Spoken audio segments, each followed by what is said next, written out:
പുതിയ royal Enfield വാഹനങ്ങളിൽ നമ്മളേവരും മനസ്സിലാക്കേണ്ട ചില കാര്യങ്ങളാണ് വളരെ പെട്ടെന്ന് ചോദ്യോത്തര രൂപത്തിൽ നമ്മൾ പറഞ്ഞു പോകുന്നത്.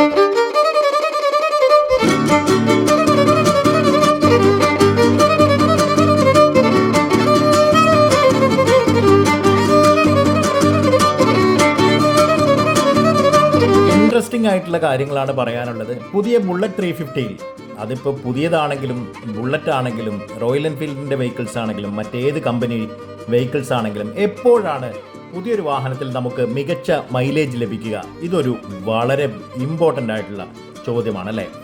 അതേപോലെ തന്നെ എന്തുകൊണ്ട് റോയൽ എൻഫീൽഡിൽ പഴയ UC എഞ്ചിനുകളുടെ ആ ഒരു ശബ്ദത്തിൽ നിന്നുള്ള വളരെ വലിയ പ്രകടമായ വ്യത്യാസങ്ങൾ പുതിയ എഞ്ചിനിൽ സംഭവിച്ചു എന്നുള്ളത്, ഇതിനൊക്കെ കൃത്യമായ ചോദ്യങ്ങളുടെ ഉത്തരമായിട്ട് നിങ്ങൾക്ക് കാര്യമായിട്ട് എവിടെയും ഒന്നും കാണാൻ ആവില്ല. പല കാര്യങ്ങൾ ആളുകൾ ഇങ്ങനെ പറഞ്ഞു പോകുന്നുള്ളൂ.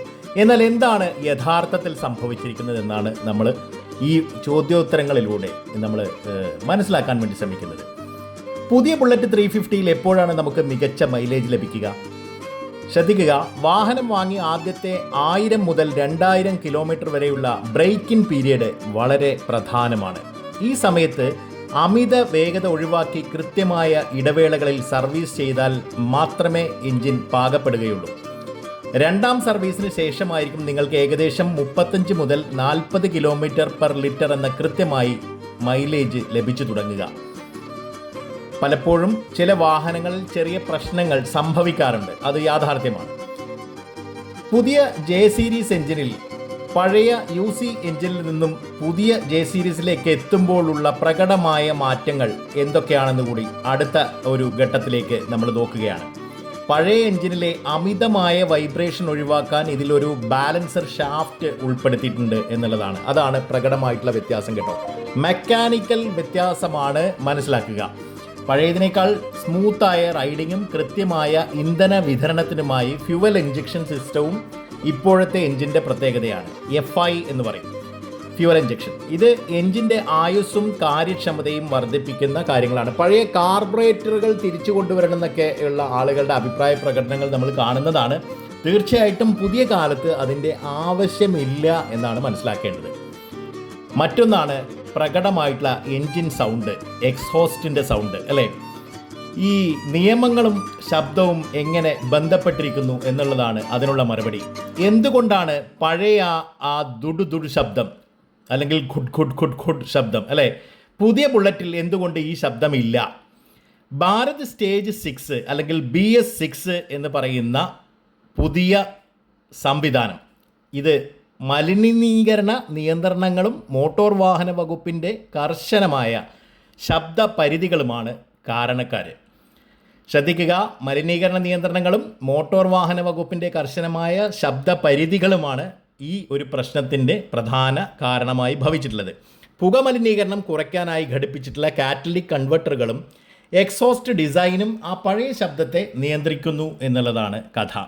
നിയമപരമായി കമ്പനികൾക്ക് ഈ നിബന്ധനകൾ പാലിച്ചേ മതിയാകൂ. അതിനപ്പുറത്തേക്ക് അവർ മറ്റെന്തെങ്കിലും തരത്തിൽ ഉഡായിപ്പുകൾ ചെയ്താൽ വളരെ വലിയ പിഴ അടയ്ക്കേണ്ടി വരും. ഓക്കെ, അപ്പോൾ ചുരുക്കത്തിൽ പഴയ ഗാംഭീര്യവും പുതിയ സാങ്കേതിക വിദ്യയും ഒത്തുചേരുന്ന ഒരു വാഹനമാണ് പുതിയ ബുള്ളറ്റ് 350 അല്ലെങ്കിൽ റോയൽ എൻഫീൽഡ് വാഹനങ്ങൾ.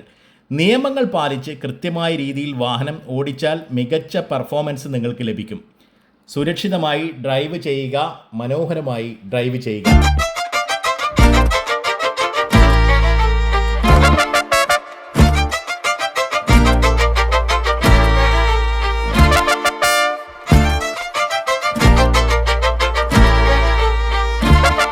അല്പം കാര്യങ്ങൾ കൂടി നമുക്ക് വളരെ പെട്ടെന്നൊന്ന് ഡിസ്കസ് ചെയ്യാം.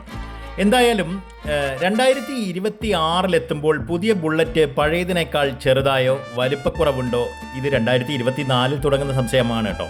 പുതിയ എഞ്ചിൻ എങ്ങനെയാണ്, നിയമങ്ങൾ ഈ വാഹനത്തെ എങ്ങനെ ബാധിക്കുന്നു തുടങ്ങിയ കാര്യങ്ങൾ നമ്മൾ അല്പം കൂടി വിശദമായിട്ട് നോക്കുകയാണ്. ഈ പുതിയ ബുള്ളറ്റിന് വലിപ്പക്കുറവുണ്ടോ എന്നാണ് ഇതിലെ പ്രധാന ചോദ്യം. അതിൻ്റെ സത്യാവസ്ഥ നമുക്കൊന്ന് നോക്കാം. എന്തായാലും പുതിയ J സീരീസ് പ്ലാറ്റ്ഫോമിലുള്ള ഫ്രെയിം പഴയതിനേക്കാൾ കരുത്തുറ്റതും അല്പം വീതിയുള്ളതുമാണ്. ഈ ഷാസിയുടെ കാര്യമാണ് പറയുന്നത് കേട്ടോ, ചേസ്. അപ്പോൾ സീറ്റ് ഉയരം 805 mm ആണ് വരുന്നത്. പഴയ മോഡലിനേക്കാൾ അത് 800 mm ആയിരുന്നു വന്നിരുന്നത്. അതിനേക്കാൾ 5 mm ഉയര കൂടുതലാണ് ഇവിടെ സംഭവിക്കുന്നത്. അതുകൊണ്ട് ഷോർട്ടാണെന്ന വാദം തെറ്റാണ്. ഉയരത്തിൽ ഷോർട്ടല്ല, അല്പം ഉയര കൂടുതലാണ് നമുക്ക് കാണാനാവുക. പഴയ ബുള്ളറ്റിലെ മഡ് ഗാർഡുകൾ ടയറിനെ മുഴുവനായി മൂടുന്ന വലിയ ഡിസൈൻ ആയിരുന്നു.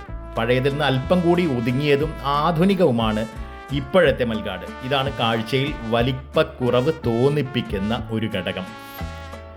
മുൻപിൽ 19 ഇഞ്ചും പിന്നിൽ 18 ഇഞ്ചും ടയറുകൾ ബൈക്കിന് നല്ലൊരു റോഡ് പ്രസൻസും ഇപ്പോൾ നൽകുന്നു എന്നുള്ളതാണ് നമ്മൾ മനസ്സിലാക്കേണ്ടത്.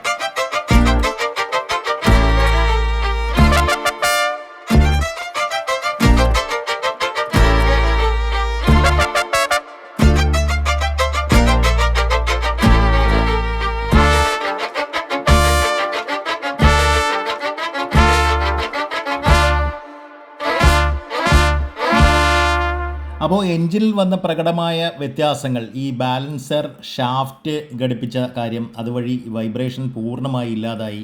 അതേപോലെ തന്നെ കാർബറേറ്റർ മാറി, ഫ്യൂവൽ ഇഞ്ചക്ഷൻ വന്നു. അതേപോലെ തന്നെ 20.2 BHP കരുത്തും 27 Nm ടോർക്കും നൽകുന്ന എൻജിൻ ലോ എൻഡ് ടോർക്കിൽ ഇപ്പോഴും ബുള്ളറ്റിൻ്റെ തനിമ നിലനിർത്തുന്നു എന്നുള്ള കാര്യവും നമ്മൾ എടുത്തു പറയേണ്ടത് തന്നെയാണ്. ഈ മൈലേജും റൈഡിംഗ് രീതിയും തമ്മിൽ വലിയ രൂപത്തിൽ വ്യത്യാസം ഇല്ല, അതായത് ബന്ധപ്പെട്ട് കിടക്കുകയാണ് ചെയ്യുന്നത്. പുതിയ വാഹനം വാങ്ങിയ ഉടനെ നിങ്ങൾ മൈലേജ് പരിശോധിക്കാനൊന്നും വലിയ തരത്തിൽ ശ്രമിക്കേണ്ടതില്ല.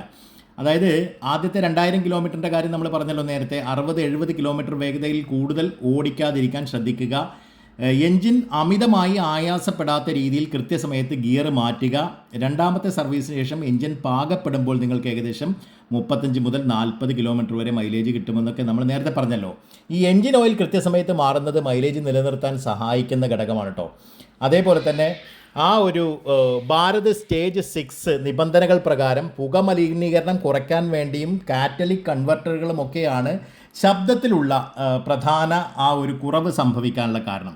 അതില്ലാതെ ഒന്നും ചെയ്യാനും കഴിയില്ല. ചുരുക്കത്തിൽ സുരക്ഷയ്ക്കും സുഖകരമായ യാത്രയ്ക്കും നിയമങ്ങൾക്കും മുൻഗണന നൽകിക്കൊണ്ടാണ് പുതിയ ബുള്ളറ്റ് 350 നിർമ്മിച്ചിരിക്കുന്നത്.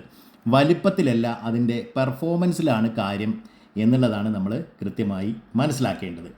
അപ്പം കൃത്യമായ പരിപാലനം നൽകുകയാണെങ്കിൽ ഈ ബുള്ളറ്റ് നിങ്ങൾക്കൊരു ദീർഘകാല കൂട്ടാളിയായിരിക്കും. ഇനിയിപ്പോൾ നിങ്ങൾക്ക് ഇത് റീസെല്ല് ചെയ്യണമെങ്കിൽ അതിന് ആ സമയത്ത് കൃത്യമായ ഒരു വിലയും നിങ്ങൾക്ക് ലഭിക്കും. മറ്റു ബ്രാൻഡുകളിൽ ലഭിക്കില്ല എന്നുള്ളതാണ് ശ്രദ്ധിക്കുന്നത്.